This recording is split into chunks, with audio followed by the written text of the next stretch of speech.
Boa tarde a todas e a todos. Aqui é o professor Bruno de Ataíde Prata, do Departamento de Engenharia de Produção da Universidade Federal do Ceará. Com grande satisfação que estamos aqui com mais um seminário do nosso ciclo aqui de seminários do OPL, nosso grupo de pesquisa. E hoje temos a grande satisfação de receber o professor Willy Alves de Oliveira Soler, professor adjunto do Instituto de Matemática da Universidade Federal do Mato Grosso do Sul.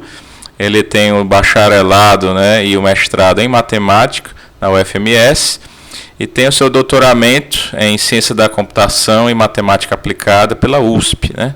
Então ele tem trabalhado com problemas na área de dimensionamento de lotes, que é um problema aqui de grande interesse para nós da engenharia de produção. Ele vai compartilhar aqui conosco um seminário sobre as... Agradeço aí ao professor Willy e a palavra é sua, professor. Pessoal, boa tarde. Quero agradecer então ao professor Bruno pelo convite, né, de poder estar aqui com vocês. É um prazer enorme poder compartilhar um pouquinho do que nós temos trabalhado. Eu vou compartilhar minha tela.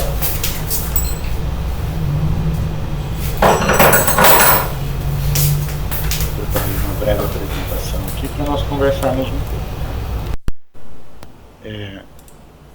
Eu não sei qual o procedimento usual aqui do seminário, né, em relação às perguntas, mas vocês fiquem à vontade aí para fazer perguntas, né, ou durante ou depois, né, conforme o professor Bruno preferir. Deixa eu tentar. Todos estão vendo aí a minha apresentação? Tá tudo certo? Sim, perfeito. Certo. Okay. Bom, então, como o professor Bruno falou, eu trabalho, né, com problemas de dimensionamento de lotes, que são problemas de planejamento de produção. E hoje eu vou falar um pouquinho com vocês sobre, né, os problemas que nós temos trabalhado, né, mais especificamente sobre alguns problemas de dimensionamento e sequenciamento de lotes que surgem em indústrias alimentícias. Bom,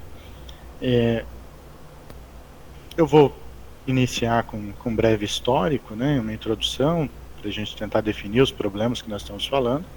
Depois eu vou apresentar um problema real que nós tratamos aqui, de uma indústria alimentícia, né, uma indústria de carnes embaladas.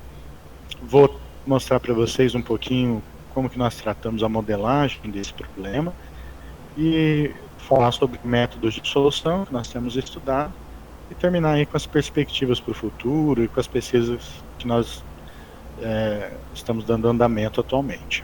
Tá?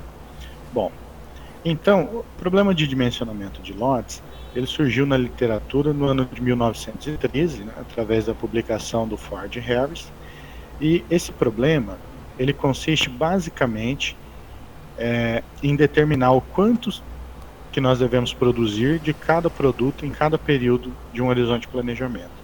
Então, inicialmente, ele supunha um ambiente industrial simplificado, né, onde produtos são produzidos, e ele gostaria de saber, né, qual é o plano ótimo de produção. Quando e quanto produzir de cada produto. Né. O objetivo, inicialmente, era minimizar os custos envolvidos no processo de produção. Normalmente são os custos relacionados à manutenção de estoque e os custos associados também aos procedimentos de preparação para a produção, que nós costumamos chamar de setup. Pesquisas, né, hoje em dimensionamento de lotes consideram problemas com restrições de capacidade, pode considerar única ou múltiplas linhas de produção, e também podem considerar diversas características específicas de alguns ambientes produtivos, né? Então nós temos trabalhos em indústrias alimentícias, em indústrias automobilísticas e uma gama enorme de aplicações. Já o problema de sequenciamento, né, também conhecido como o problema de scheduling, ele foi introduzido na literatura na década de 50 por uma publicação do Johnson, e o objetivo é decidir a ordem que os produtos devem ser produzidos em cada período e em cada linha de produção que estiver disponível. Normalmente, num problema de sequenciamento, o objetivo é minimizar o tempo consumido com a produção dos itens, né? Ou seja, o tempo final ali para a produção dos itens que estão agendados, ou o custo de preparação, né? E agora os trabalhos mais modernos têm apresentado objetivos alternativos. Esse problema de sequenciamento, né, o problema de scheduling, ele é muito importante para indústrias em que se observa uma estrutura de setup, né, ou de preparação para produção dependente da sequência. Ou seja, em ambientes em que quando eu deixo de produzir um produto A para produzir um produto B, isso incorre um determinado custo e um determinado tempo. Mas se eu deixo de produzir A para produzir C, então eu tenho um outro custo e um outro tempo, né? Ou seja, os procedimentos de preparação dependem tanto do produto que eu estou produzindo, quanto do produto que vai ser produzido depois. Então, quando nós observamos esse tipo de estrutura de setup, o problema de sequenciamento ele passa a ter um papel ainda mais importante. E, em particular, nós observamos isso muito claramente, né, em aplicações oriundas aí da indústria alimentícia. Bom, esses problemas de dimensionamento e sequenciamento de lotes, eles podem ser resolvidos de uma maneira que nós chamamos de hierárquica, né? Seria isso, né? Nós trabalhamos com o problema de dimensionamento de lotes e determinamos o quanto devemos produzir. Depois passamos essa informação como dado de entrada para o problema de sequenciamento e determinamos a ordem que os produtos devem ser produzidos. Só que na literatura já ficou muito claro que essa abordagem hierárquica ela é um pouco limitada. Primeiro porque ela pode gerar soluções infactíveis para problemas capacitados, né? Então é quando os níveis de produção que nós determinamos no problema de dimensionamento de lotes não podem ser cumpridos quando nós passamos a considerar os tempos de preparação. E ainda que nós obtenhamos soluções factíveis, normalmente essas soluções são subótimas, né? Então compensa considerar esses dois problemas de maneira simultânea, né? Então o que produzir depende, né, do sequenciamento da produção. Às vezes eu posso alocar um produto para produzir um dia antes, um dia depois, de modo que eu obtenha uma sequência melhor. Isso pode ser vantajoso, né? Então, a partir da década de 80, houve um esforço aí de alguns pesquisadores, né, para tentar abordar esses dois problemas, né, dimensionamento e sequenciamento, de uma maneira integrada. Então, um dos primeiros trabalhos nessa tentativa foi o trabalho de Karmakar, de 1985. Ele propôs ali ele estudou um problema, né, que ele chamou de CSLP, né, e propôs um modelo. E nesse modelo ele considerava então o problema de dimensionamento de lotes junto com o sequenciamento de produção, considerava uma estrutura de setup dependente da sequência, só que não considerava tempo de setup, apenas custo de setup naquele tempo. E nesse modelo dele ele permitia uma única troca de produto por período.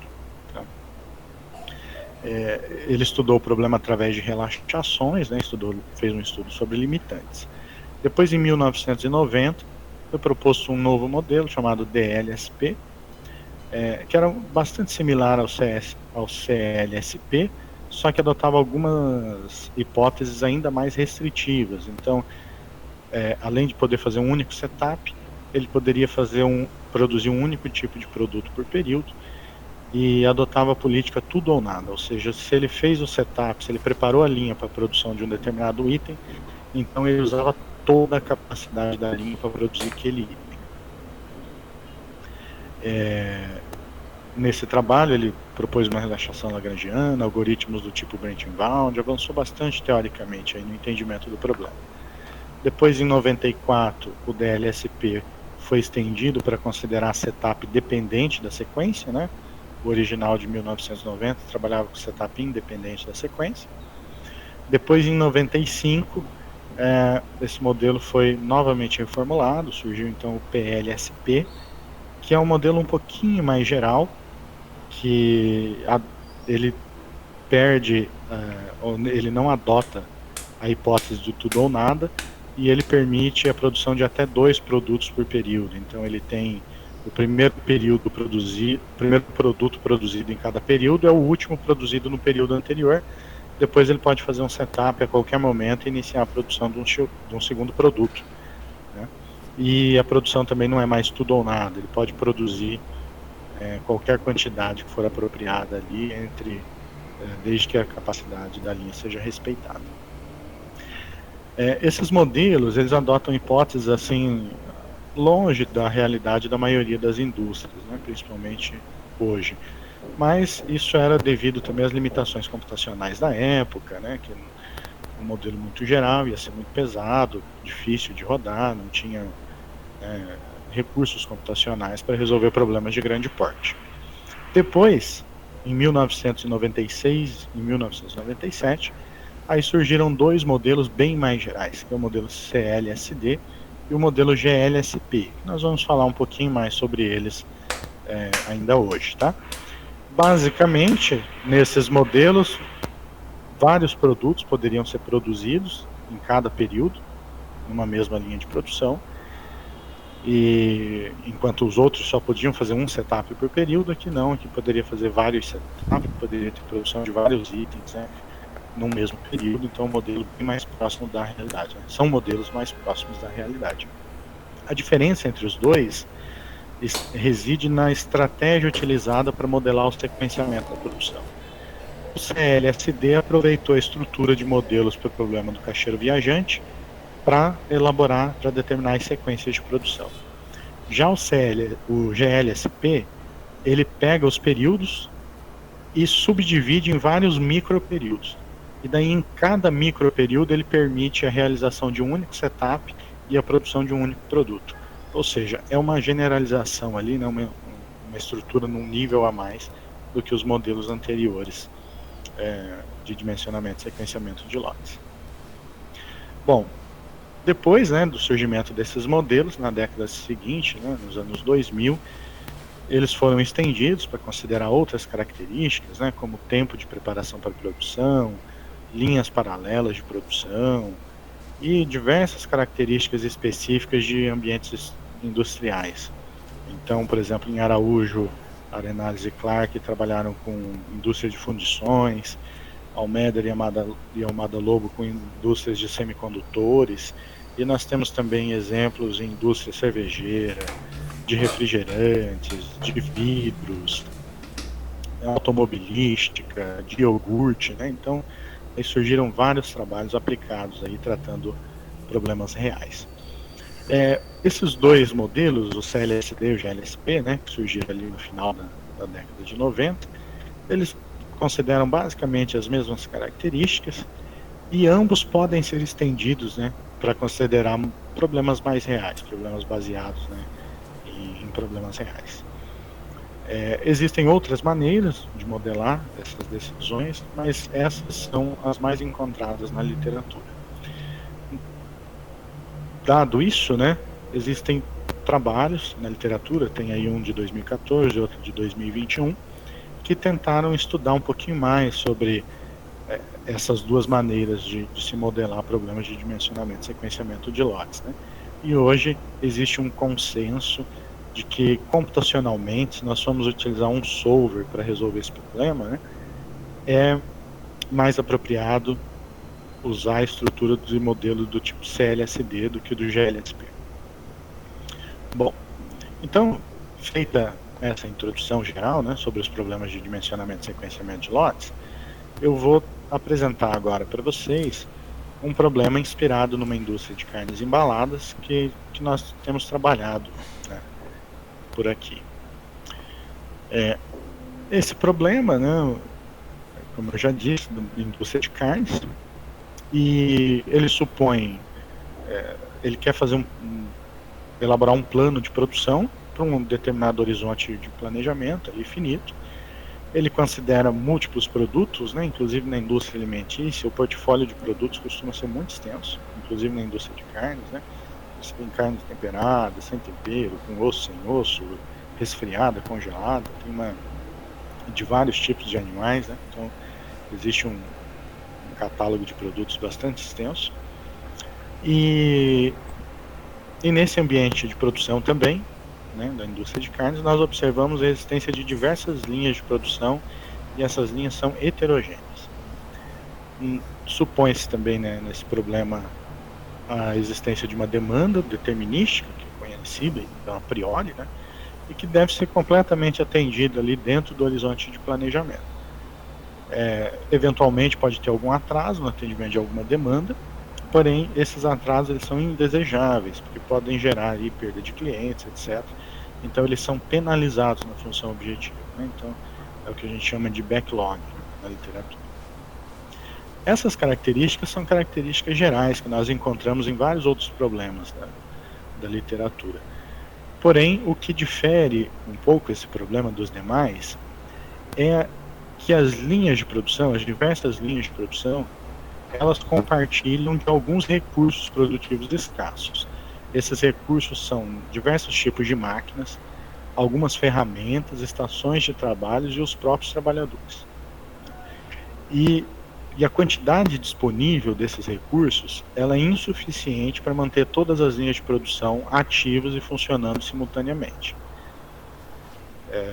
Existe uma discussão aí, mas por que não aumentar o número de recursos? Mas isso é impraticável, é inviável nesse tipo de indústria, porque requer um investimento muito alto e também, muitas das vezes, não existe demanda suficiente para justificar o funcionamento de todas as linhas, né, de maneira simultânea e contínua.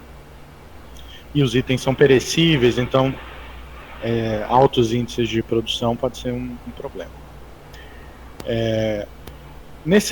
Nesse problema, né, as linhas de produção elas precisam ser montadas, né, ou ativadas no início de cada período produtivo, de acordo com as necessidades ali de produção que a indústria tem, né, de acordo com as demandas que ela precisa atender. E nós entendemos como montagem da linha de produção é a designação dos recursos necessários. Então nós conhecemos a quantidade disponível de cada recurso produtivo e nós conhecemos um parâmetro que aqui eu chamei de RKL, né? Seria a quantidade necessária do recurso K para a montagem ou ativação da linha L. Então, no início de cada período, os responsáveis pela produção precisam decidir quais dentre as linhas de produção que ele possui ele deve ativar, respeitando aí a quantidade de recursos que ele tem disponível. Uma vez que as linhas sejam montadas, elas devem permanecer montadas e aptas para a produção até o final daquele mesmo período, que no nosso caso aqui, nesse problema que nós tratamos, o período produtivo é um dia, tá? Então ele faz a montagem das linhas num dia pela manhã e permanece com essas linhas ativadas até o fechamento da fábrica. Isso é uma hipótese bastante razoável, né? Inclusive a indústria trabalha assim, porque o procedimento de montagem dessas linhas é um pouco custoso, né? Então eles não costumam fazer isso durante o dia de produção. Bom, além disso, nesse tipo de indústria, cada produto pode ser produzido em uma única linha específica. Na literatura do lot size, né, nós achamos muitos problemas que o produto pode ser produzido em qualquer linha. Mas aqui na indústria alimentícia não, as linhas são especializadas e dedicadas. Então cada produto tem a sua própria linha, embora os recursos sejam de uso comum. Desse modo, então, a escolha das linhas que vão ser montadas em cada período vai impactar no conjunto de produtos que eu vou poder produzir naquele mesmo período. Ou seja, essa decisão de montagem da linha está relacionada de uma maneira muito forte com as decisões de dimensionamento. Além disso, as linhas precisam ser preparadas para a produção. Então, uma vez que eu montei a linha, eu vou produzir um determinado produto, eu preciso fazer o setup para aquele produto. E esses procedimentos de setup dependem, né, tanto do produto previamente produzido quanto do próximo produto, ou seja, verifica-se a estrutura de preparação para a produção dependente da sequência. Tá? Em particular ali, por exemplo, um exemplo, né, mais prático, se ele vai produzir, é melhor produzir uma carne não temperada para depois produzir uma carne temperada, porque senão ele precisa fazer toda uma limpeza na linha de produção. Também é melhor tentar fazer trocas, né? Por exemplo, ele deixa de produzir uma carne bovina e vai produzir uma carne suína e depois volta para uma outra carne bovina. Também não é muito adequado, né? O procedimento de setup é menor quando ele mantém o mesmo tipo de carne. Nesse tipo de indústria também, verifica-se a existência de elevados custos de manutenção de estoque, né, porque os produtos são altamente perecíveis, precisam ser armazenados em ambientes com temperatura rigorosamente monitorada. Ainda mais quando são produtos destinados à exportação, que depois vão passar por um processo de transporte, né, bastante longo, né, e demorado. Então, a temperatura precisa ser rigorosamente monitorada enquanto o produto ainda está na fábrica, né? E por fim, os produtos, né, produzidos na indústria alimentícia, via de regra, são produtos perecíveis. Nesse caso da indústria de carnes embaladas, existem a linha, né, de produtos congelados, normalmente sem tempero, que pode permanecer em estoque aí por até um ano. Então são produtos que podem permanecer mais tempo estocados. Mas existe também uma outra linha de produtos, que são os temperados, que daí podem permanecer em estoque um período de tempo mais reduzido. Nessa figura aqui, eu estou tentando ilustrar um pouquinho, né, o que está acontecendo em relação ao compartilhamento de recursos. Então, nesse primeiro quadro aqui, nós temos o padrão das linhas de produção. Então, nós estamos considerando 3 linhas de produção, né? Então, a linha de produção 1, por exemplo, ela requer 4 trabalhadores, né, um jogo de ferramentas e uma tesoura para ser montada, né, para poder operar. A linha 2 requer 6 trabalhadores, 2 jogos de ferramenta e uma engrenagem. E, analogamente, a linha 3 ali precisa de 3 trabalhadores, né, uma ferramenta e uma engrenagem. Nesse quadro aqui de baixo, nós temos os recursos disponíveis. Então, nós temos aqui 10 trabalhadores, 3 jogos de ferramenta, uma tesoura e 2 engrenagens.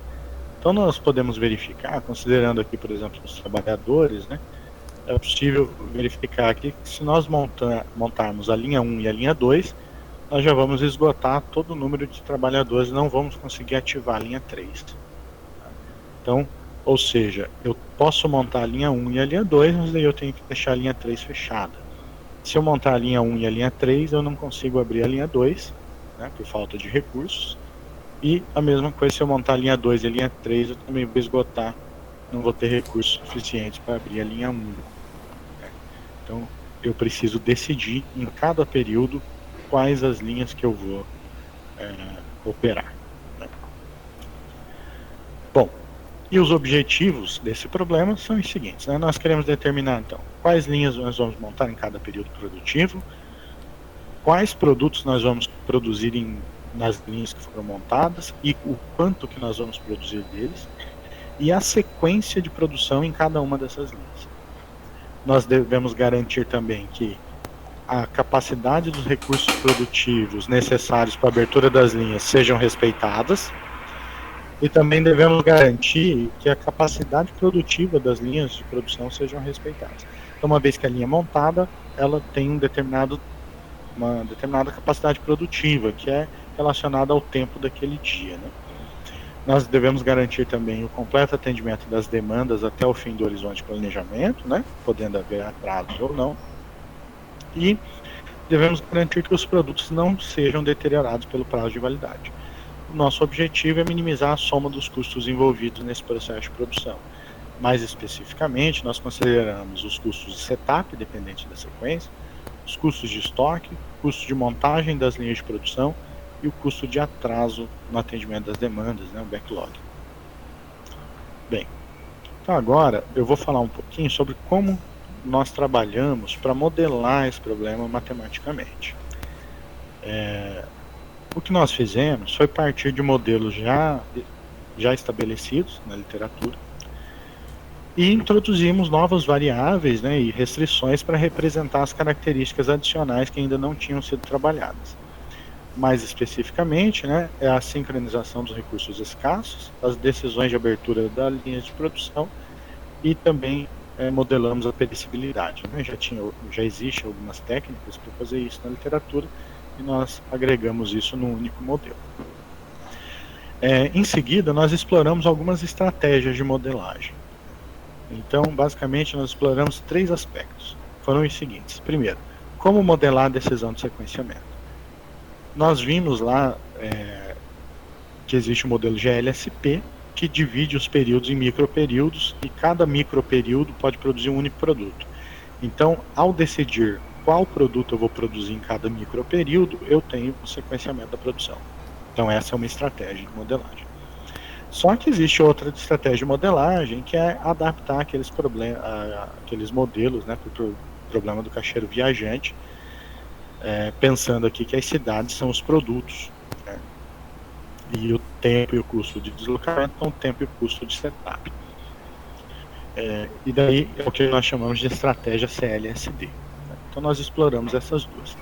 Dentro da estratégia CLSD, nós temos também um número grande aí de possibilidades de restrições para eliminar subsequências, né, os subciclos. O modelo foi originalmente proposto utilizando as restrições MTZ, mas alguns artigos mais recentes estudaram outras possibilidades e verificaram que uma das restrições bastante promissoras são as restrições de single commodity, né? Então nós investigamos elas também, né? Ou seja, então para estratégia de sequenciamento nós consideramos 3 estratégias: divisão em microperíodos, a estratégia CLSD usando a MTZ para eliminar subsequências, ou a estratégia CLSD utilizando as restrições de single commodity para eliminar subsequências. Depois nós olhamos outro aspecto, que é as variáveis binárias de produção.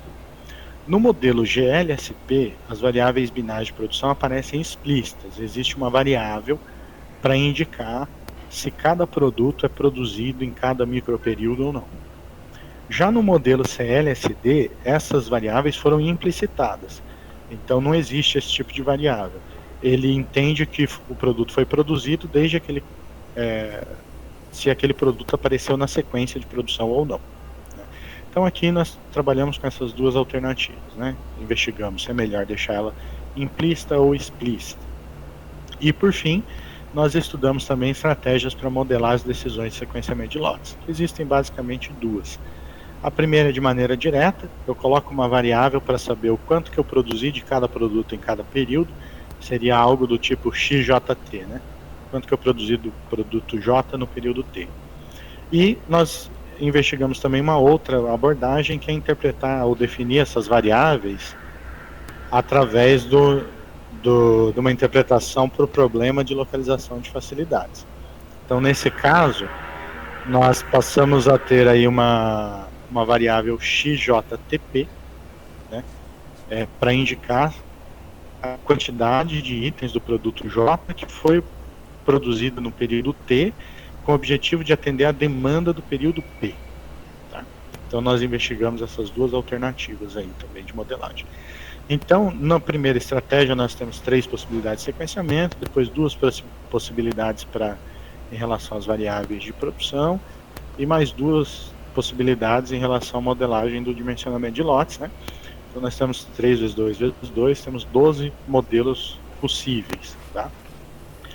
Nós não esgotamos todas as possibilidades, né? Claro que existem uma série de outros modelos, mas nós investigamos esses 12 aí para tentar definir um modelo, né, de uma maneira não ingênua, né? Bom, e nós testamos esses modelos, né? Colocamos num solver, né, no Seplex. Ele tem lá um algoritmo branching bound de propósito geral, resolve qualquer problema de otimização interamista.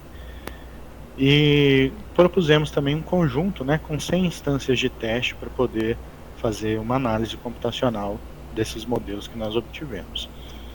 Esse conjunto de instâncias, nós mesmos que geramos, e ele foi pensado de modo a representar indústrias de pequeno porte, que trabalham com carnes oriundas de apenas um tipo de animal, então, por exemplo, só aves, ou só carne suína, ou só carne bovina, até indústrias de grande porte, que são indústrias que trabalham com carnes oriundas, né, dos 3 tipos de animais, e tem mais linhas de produção, consequentemente, né, e mais recursos também a serem considerados. Bom, então, como eu já falei, né, nós utilizamos o algoritmo branching bound do Seplex para resolver, implementamos todos esses modelos usando a biblioteca Concert Technology, né, e fixamos aí o tempo de execução em 1 hora. Aqui tem alguns resultados computacionais, tá? Não todos, só para a gente ter um insight, né, de que compensa a gente investir um pouquinho em modelagem, tá? Então eu coloquei os resultados para uma classe de problemas, que é essa primeira aí que está em cima, que é o que a gente chama de indústria de pequeno porte, e na última aí, que seria o que nós podemos considerar como uma indústria de grande porte, né? Então, no primeiro caso, nós estamos trabalhando aí com 10 períodos e 45 produtos, 7 linhas de produção e 5 recursos. Já nas instâncias de grande porte, nós estamos considerando 14 períodos, 10 linhas de produção, 110 produtos e 7 tipos diferentes de recursos. Aqui tem 9 modelos, porque numa análise preliminar que nós fizemos, nós já conseguimos eliminar 3 modelos que não seriam promissores. E aqui, via de regra, nós observamos nessa coluna aqui, né, que seria a terceira coluna da tabela, nós temos o número de instâncias que nós conseguimos achar uma solução factível. Cada classe tem 20 instâncias, tá? São 5 classes com 20 instâncias cada uma. Então, nessa primeira classe pequena aqui, todos os nossos modelos conseguiram achar soluções factíveis para todas as instâncias, né? Só que houve diferença de desempenho, né? Então o modelo GLSP, por exemplo, não obteve nenhuma solução ótima, enquanto que uma variação do modelo CLSD conseguiu provar a otimalidade em todas as instâncias, tá? Nós verificamos aqui também que o gap, né, teve uma variação importante, né? O gap médio chegou a apresentar que o gap máximo foi 19,9 e conseguimos até o gap zero. Em termos de tempo de execução, o primeiro modelo ficou rodando 1 hora em cada instância, né? E o último modelo, que foi o mais promissor, ele resolveu as instâncias em média, né, gastando 77 segundos apenas em cada instância. Para a instância de grande porte, já não foram mais todos os modelos que conseguiram encontrar soluções factíveis. Então, o GLSP, por exemplo, nessa instância de grande porte, ele encontrou a solução factível apenas para 8 instâncias e 12 ficaram sem solução. Já uma outra variação do GLSP, ela não encontrou solução factível para nenhuma instância, né? E uma das variações do CLSD também não teve êxito para achar a solução de 2 instâncias. Para essas instâncias aqui de grande porte, a gente já não consegue achar a solução ótima, né? O algoritmo Brent-Bald já não acha a solução ótima em 1 hora. E o gap médio aqui também houve uma diferença, né, bastante substancial, né, variando aí de 84% no modelo que obteve o pior desempenho para 11%, né, cerca de 11% no modelo com maior desempenho, tá? Então, isso é só para justificar que compensa, né, um esforço na hora de modelar o problema. Principalmente nós tivemos muita preocupação com o modelo, porque as heurísticas que nós propusemos depois, elas dependiam da formulação matemática, é o que nós chamamos de MIP heurísticas. Então, nós precisávamos obter o máximo de desempenho possível do modelo, né, de um algoritmo Brent-Bald para resolver o modelo geral. Bom, algumas conclusões, né, desse nosso estudo de modelagem, né? Nós concluímos que as variáveis binárias de produção, elas devem ser implícitas no modelo de LSP e explícitas quando eu tenho um modelo do tipo CLSD.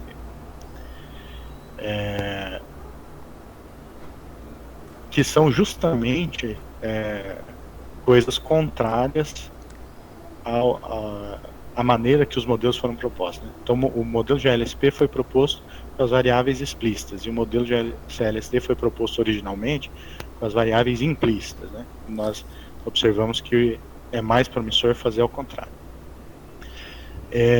Nós observamos também que os modelos baseados na estratégia CLSD, em geral, performam muito melhores quando eu utilizo um solver, né, um algoritmo Brent-Bald para resolvê-los, e também que as restrições de single commodity ajudam, né, a melhorar o desempenho, são melhores do que as restrições MTZ. A reformulação via localização de facilidades para modelos do tipo GLSP ou para modelos CLSD utilizando as restrições MTZ, elas só são promissoras para instâncias de pequeno porte. Para instâncias de grande porte, elas mais atrapalham, tá? É melhor definir as variáveis da maneira original.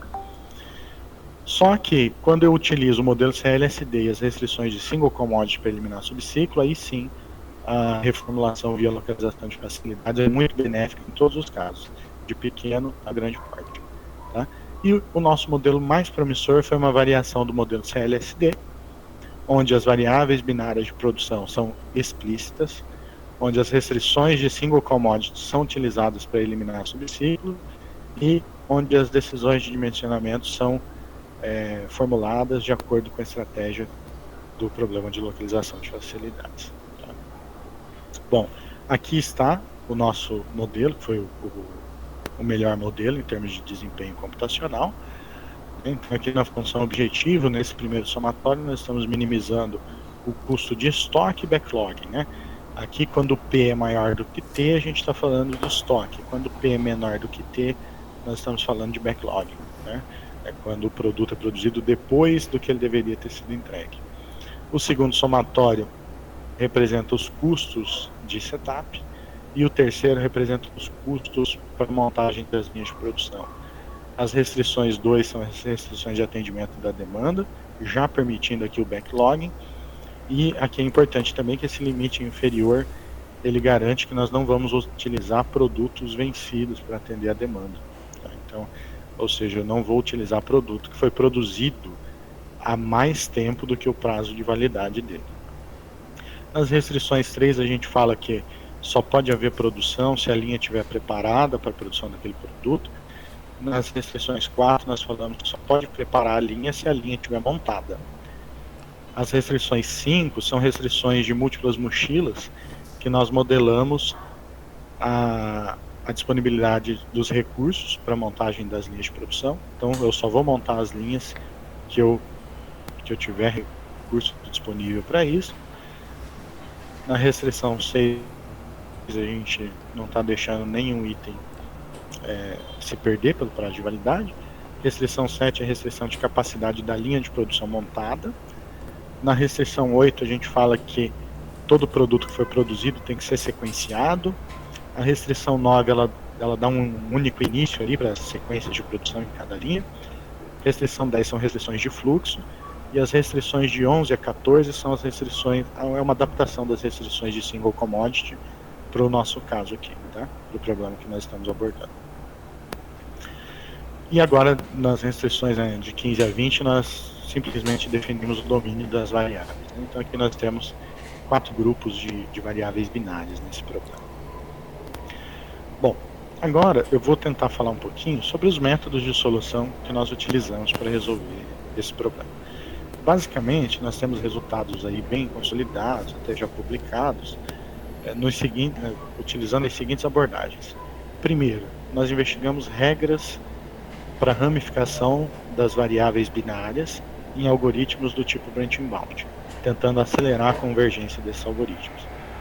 Segundo, nós investigamos heurísticas construtivas, ou seja, eu quero partir do meu problema original e construir uma solução, né? Construir uma solução factível para esse problema. Nós estudamos 2 tipos, né? ou obtivemos sucesso em 2 tipos.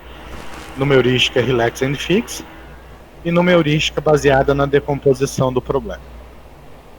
E nós estudamos também algumas heurísticas de refinamento, ou também conhecidas como heurísticas de melhoria.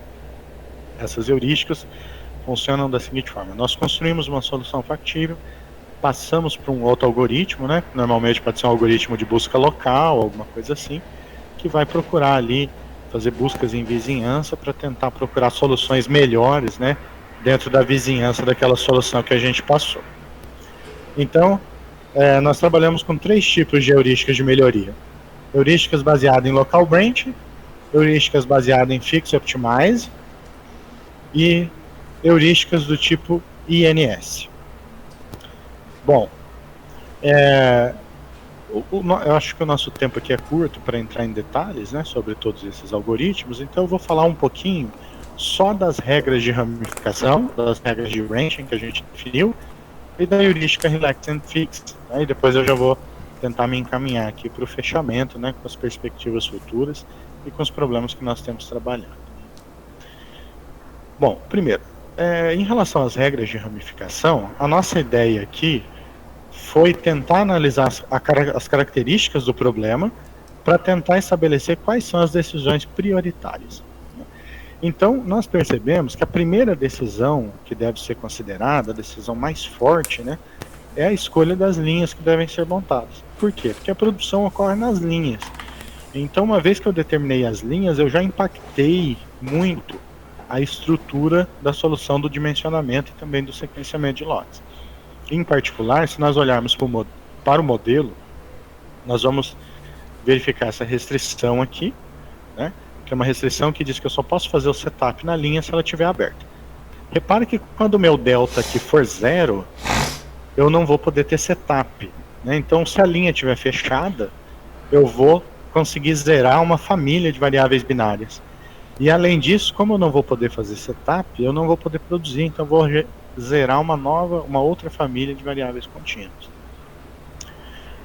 Depois que eu decidi as linhas, antes de decidir a sequência de produção, é melhor decidir quais os produtos que vão figurar na minha sequência de produção. Então, ou seja, as variáveis W. E um indicativo também é essa restrição aqui, né, que diz que se eu produzir, eu tenho que sequenciar. Então veja que se eu zero essa variável W, eu vou automaticamente zerar a variável Y e vou zerar uma família de variáveis Z. Tá? Então, ou seja, essas variáveis delta e W, elas são variáveis que resumem outras variáveis, né? Ou elas acoplam informações de outras variáveis. Então, é melhor ramificar elas antes de ramificar as demais variáveis. Então, nós propusemos a seguinte regra de ramificação. Nós falamos lá para o algoritmo lá do solver. Né? Olha, dado esse modelo aqui, ramifique primeiro as variáveis delta. Depois você passa a ramificar as variáveis W e por último você ramifica as variáveis Y e Z de maneira utilizando as regras convencionais lá que ele já utiliza. Tá? Essa regra ela pode ser muito facilmente implementada nos resolvedores comerciais, em particular no Ceplex, tá? E ela obteve resultados até consistentes. Né? Então ela reduziu, para um determinado modelo, ela reduziu o gap médio geral nas 100 instâncias que nós trabalhamos, né? De 36,29 para 29,91, né? De um pouco mais aí de 6% no gap. Reduziu o tempo computacional em 70 segundos e permitiu provar a optimalidade de 4 instâncias que o modelo sozinho não conseguia provar. Tá?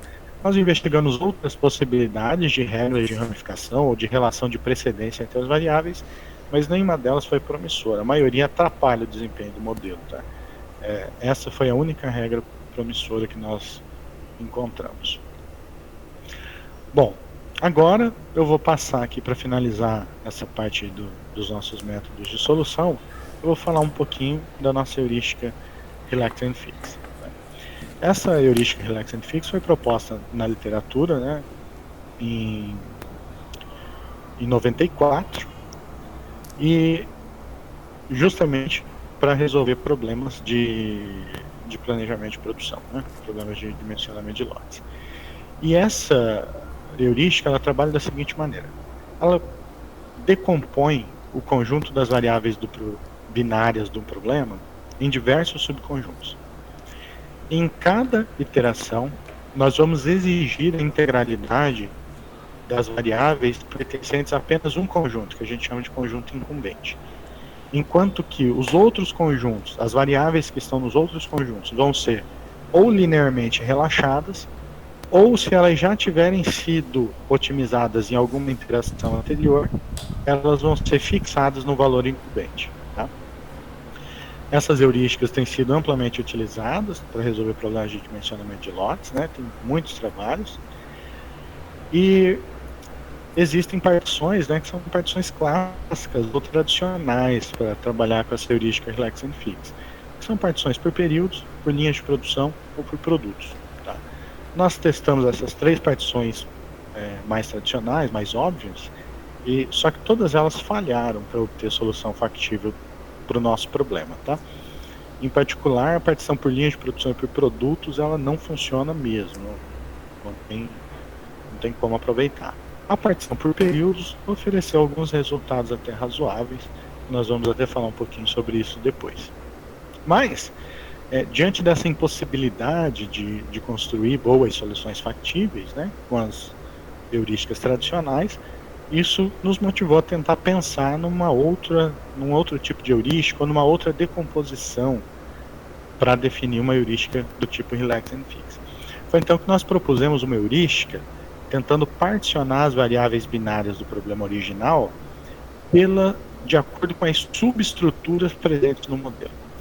Então nós percebemos três estruturas claras no modelo. A estrutura da abertura das linhas de produção, que envolve uma estrutura de um problema de mochila ou múltiplas mochilas, a estrutura do problema de dimensionamento de lotes e a estrutura do problema de sequenciamento de produção.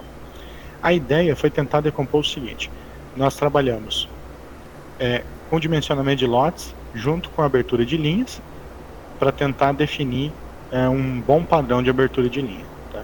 E quando nós fazemos isso, nós deixamos o sequenciamento linearmente relaxado. Depois, eu fixo as variáveis de abertura das linhas de produção e otimizo de novo as variáveis de lot size, né, junto agora com as variáveis de sequenciamento. Então, essa é a ideia básica da nossa heurística Relax and Fix.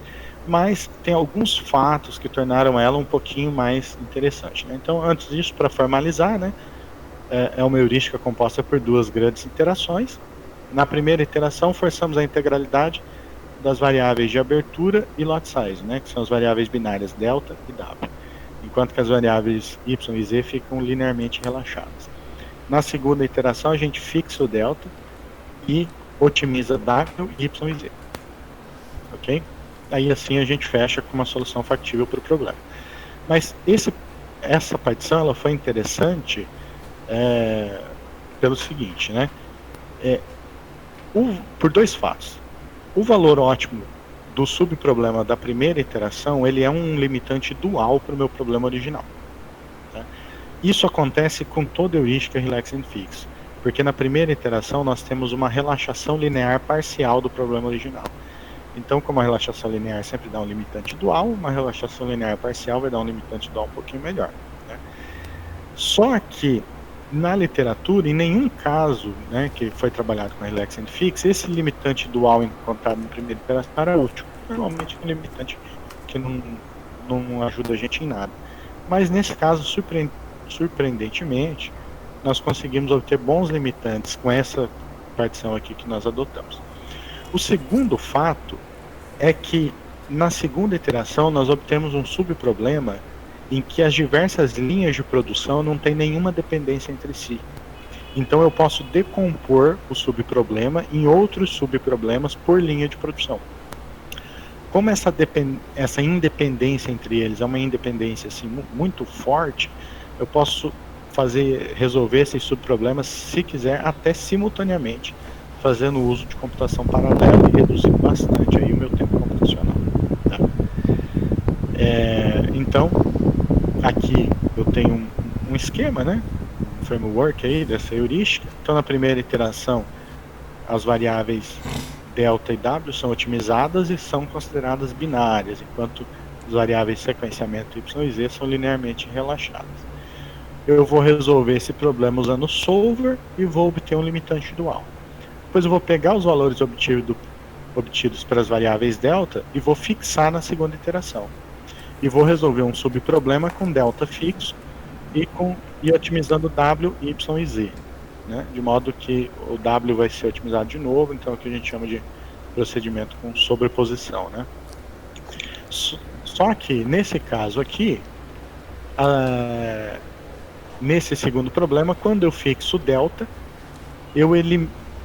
a única restrição que liga as diversas linhas de produção são as restrições de múltiplas mochilas, que são as capacidades do recurso produtivo. Como o delta está fixo, essas restrições são automaticamente atendidas, né, porque isso já veio de uma iteração anterior. Então eu não tenho dependência entre as linhas de produção. Então eu posso decompor esse subproblema da segunda iteração por linha de produção. Então aqui nesse framework eu estou supondo aqui a existência de 3 linhas de produção. Então eu resolvo esses 3 subproblemas e chego ao final ali com uma solução factível para o meu problema original. Né? Novamente aqui, esses 3 subproblemas aqui poderiam ser resolvidos simultaneamente, tá, usando técnicas aí de computação paralela, né? Porque não tem nenhuma relação entre eles. Aqui eu trago alguns resultados computacionais reportando a média do desempenho das 100 instâncias que nós trabalhamos, né? Que foi aquele dataset que eu apresentei para vocês em linhas gerais. Basicamente, aqui nessa coluna WF eu tenho um modelo, um daqueles modelos que a gente analisou. Essa coluna BR reporta o modelo operado com a regra de ramificação.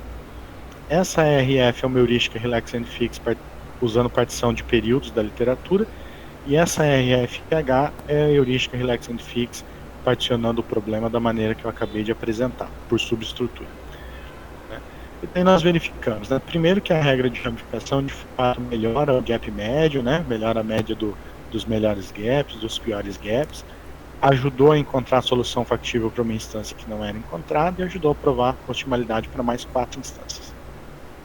Depois, comparando aqui com a Relax and Fix, nós vemos que a Relax and Fix performou melhor do que o modelo e do que a regra de ramificação, né? Exceto em termos de solução ótima, que ela não encontrou, mas o gap médio foi melhor. Tá? E por fim, a nossa Relax and Fix aqui, usando a partição por estrutura, né, RFH, que eu chamei Relax and Fix hierárquica, ela obteve um gap muito menor do que o gap da Relax and Fix da literatura, do que o modelo e do que a regra de ramificação.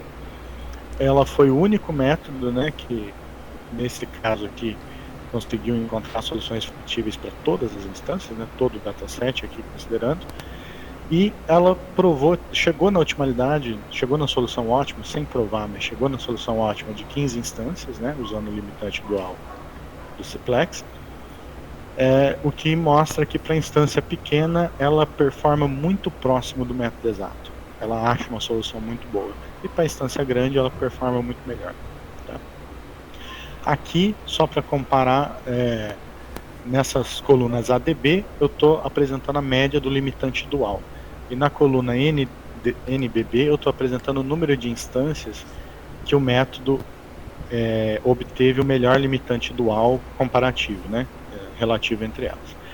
Então aqui, ó, o modelo, primeiro nós podemos verificar que o limitante dual médio apresenta valores muito próximos em todas as abordagens, exceto na Relax and Fix da literatura, né, que dá um limitante dual aqui muito pobre, que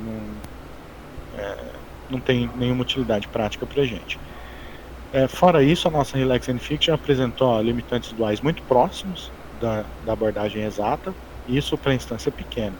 E para a instância grande, ó, curiosamente, nós conseguimos ganhar nas instâncias das classes 3, 4 e 5, a nossa heurística foi a que obteve o melhor limitante dual para a maioria das instâncias, tá? Ganhando inclusive do método exato rodando lá com 1 hora. Bom, esses são os resultados, né? Como eu falei, depois nós investigamos alguns outros tipos de heurísticas, mas o nosso tempo aqui é um pouco curto e eu vou me limitar por aqui. E para encerrar a minha fala, eu vou tentar falar um pouquinho do que nós estamos trabalhando agora, né? Esse problema que eu apresentei, nós estamos tentando desenvolver heurísticas baseadas em relaxação lagrangiana para ele.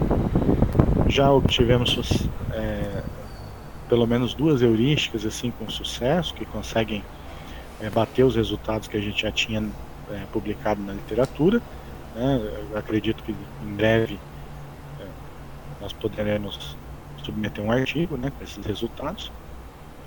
E daí com isso a gente espera finalizar então o tratamento desse problema que nós apresentamos.